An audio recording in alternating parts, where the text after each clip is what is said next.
welcome to my YouTube channel. My name is Bokamoso Mthimkulu, but yes, please just call me Box. Nice, simple nickname. So, I have indeed been telling you about my life story, and I started with the year that I was diagnosed with multiple sclerosis, which was 6 years ago.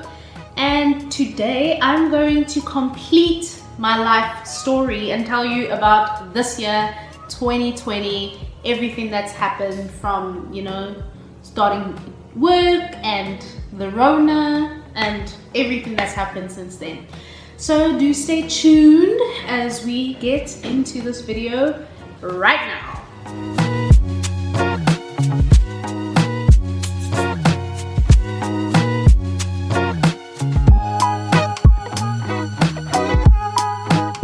So in 2019, I did use alcohol as a coping mechanism for everything that I was going through, especially with my immune system dropping from the medication that I was on. But in 2020, I decided that I should cut alcohol out of my life, well, temporarily, to give my liver a break and sort of try different elements to try and manage the MS. So yes, in January I did cut out alcohol, and I have not had alcohol since, which I'm very proud of. I mean, that's like, yay, quite a good achievement, especially if I was drinking pretty often last year and in my young adult-ish hood, So yeah, I did do that, but even though I did that, I still managed to get tummy bugs and all this, and I ended up going to the hospital to get some treatment for the tummy bug that I was dealing with in the beginning of January, as I had just started work. Like, how does that happen? I just start work and immediately I get a tummy bug. Anyway, anger rant is done. And so I did that, and then we went back to my neurologist and said, I can't deal with this medication. I'm getting sick all the time and we need to think of something else. And in the process of me thinking of something else and, him thinking of something else for me, I managed to relapse. Guys, on a serious note, this was by far the worst relapse I've ever had in my life. It still taunts me today. I felt I was anxious all the time, and I kept on forgetting things. Like, I think it's called brain fog.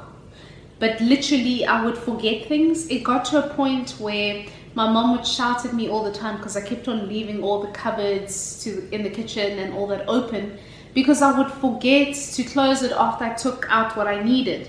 Because in that process of taking out what I need, I remembered something else that I need, and then I forget to close the cupboard. I would forget how to squat properly. In my job, I have to do a lot of squatting, so I forgot how to do that. I forgot how to drive a little bit. I was forgetting everything. Moral of the story. And that did bring a lot of anxiety into my life, because I was like, how can I forget how to do things that I've been doing so subconsciously for so long? And so it really did hurt a lot. And no, the forgetting words did happen before this. It happened a few years before, but it actually got much worse in terms of the words that I forgot and formulating my sentences compared to the years before. It was very terrible. I really am still traumatized from that experience. I did go into hospital for 5 days for treatment again, but I stayed an outpatient sort of, so that I can go to work and all that, and everything was good. I then decided that, I'm getting sick all the time, I'm still relapsing, I should probably take my mom's advice and actually eat healthy. And I went full out, hey. I cut out dairy, I cut out sugar, I cut out gluten completely from my diet. I increased vegetables, I decreased meat, and besides having a very beautiful body without having to gym, I felt amazing. I had energy, I was cute. All my friends were like, girl, you're looking hot. And I was like, yes, I know, thank you. But it did suck cutting out gluten and dairy and sugar because I like ice cream and all this. But I did it, and I did feel good. And when I started weaning off my old medication to change to new medication, I didn't relapse in that time of not taking any medication just by eating healthy. So it did help a lot. I do still stick to it today, most of the time. Like, I do have a few cheat days, so I'd get like a gluten-free pizza, but it would have cheese, which is dairy, so I would sort of cheat, but I wouldn't over cheat, if you know what I mean. So that is something good that happened. I'm starting to get used to a new lifestyle in terms of food. And then, like everyone would know, coronavirus did its thing and then decided, okay, I'm going to affect the entire world. And South Africa went into lockdown at the end of March. So I stayed home. And then in May, in April I stayed home. May I stayed home.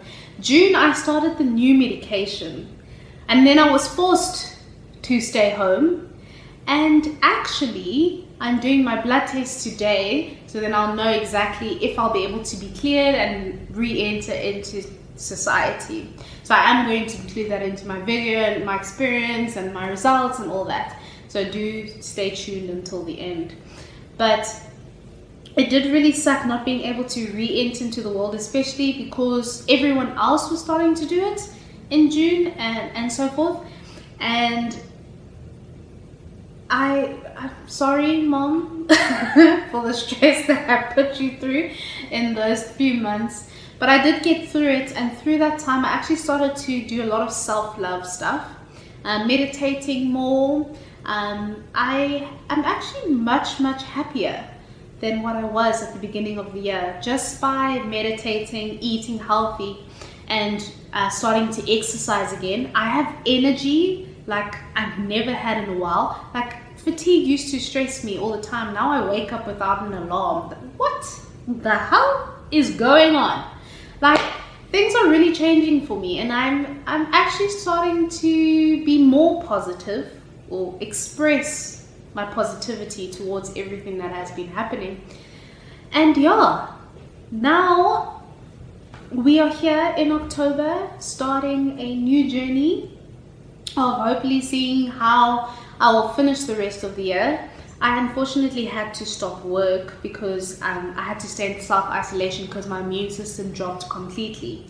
And yeah, I'm going to do the blood test today. Hopefully I'll get the results tomorrow, and then I'll share it with you guys so I can tell you if my immune system has picked up and if I can start going back to work and all this.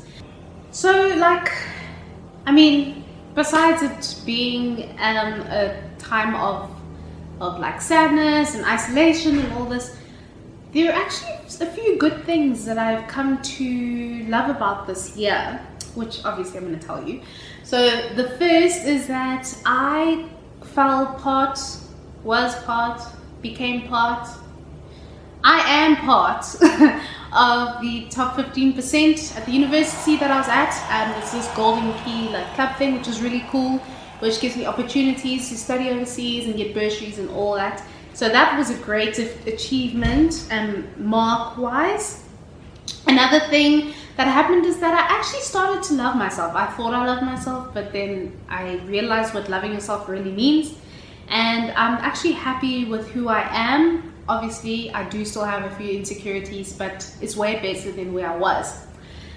Third thing is that I love my job. I absolutely love who I work for. I love the people I work with and the clients that I see and everything. And it really does make waking up in the morning, even if I'm tired and all that, easy, because I get to see people that I enjoy being around. And the last thing is that I actually started taking control of my health, which is which is amazing. Like, I started to let MS be something I deal with, not something that controls me. And yeah, here we are today, happy, pretty, and you know, just excited to enjoy the rest of this year. Now, I want to show you guys just a few clips of how I am going to experience getting my results back. The one thing that did drop was my white blood cells, and there was a specific one, your lymphocytes, that my doctor wanted to be over 1 or back to normal for me to be able to re-enter into the world. So we are testing that, we're getting that result, and I'm going to let you guys know exactly how I do. But guys, thank you for tuning in. If you are new to my channel, do subscribe, do click that bell, do share this video so that more people can subscribe and click that bell and follow me on my journey. I am so happy that I got to share my story with you guys, get this off my chest, and you know, you sort of got to see how I've grown from a 17-year-old girl into a 23-year-old woman. Yes, I'm 23 now. It was my birthday last week. You are welcome to say happy birthday. Yes, thank you very much. But yeah, I hope you guys do have a great week, and I'll definitely see you soon. Hey, so I have been in self-isolation, if you want to call it, for the longest time. So we had lockdown, level 5 and level 4 from March, and then from June I've been stuck in self-isolation, and I'm going to do my blood tests today to see if my immune system has picked up, so that if I do decide to go out and, you know, eat at a restaurant with my friends or go shopping for groceries, that I'll be able to fight the virus. So let's go and, you know, get this party started.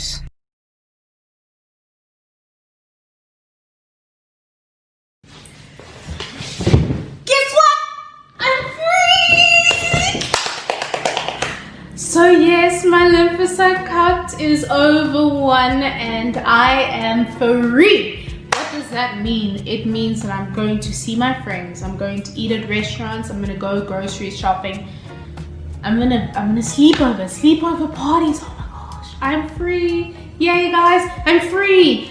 Like, you know, if we are friends, just, you know, drop a comment, we can hook up and go get some food, please. But the first thing I decided to do after 4 months of not seeing my best friend, I told her it is time to come over.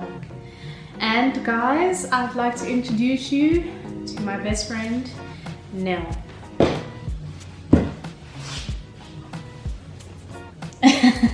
She came to see me after all the stress. I'm so happy. I'm so happy. And just to let you know, you may be seeing more of her. You guys need to see my life as it is, and she is in it. So I cannot wait to share my life story and share this journey with you guys. Thank you for watching my story and seeing how I've grown as a person. Okay, you see more of me and my craziness.